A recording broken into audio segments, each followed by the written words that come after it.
Martın 5-də Beynəlxalq Mətbuat Mərkəzində Azərbaycan Liberal Partiyası, Vətəndaş və İnkişaf Partiyası və Azərbaycan Yaşıllar Partiyasının birgə təşkilatçılığı ilə Azərbaycanda insan hüquqları, problemlər və həlli yolları mövzusunda konfrans keçirilib. Konfransda ölkənin bir sıra siyasi partiyanın sədrləri, Milli Məclisin deputatları, Prezident Administrasiyasının nümayəndələri, aktual qeyri-hökumət təşkilatlarının rəhbərləri, media mənsublar və diplomatik korpusun təmsilçiləri iştirak ediblər.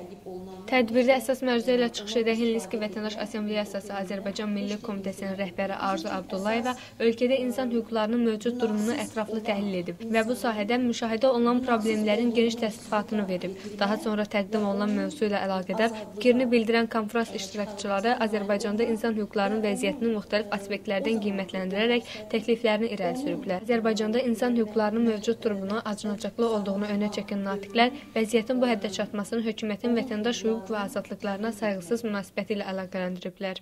Bizim üçün əsas günahsız olan insanın günahsız olduğunu sübuta getirmək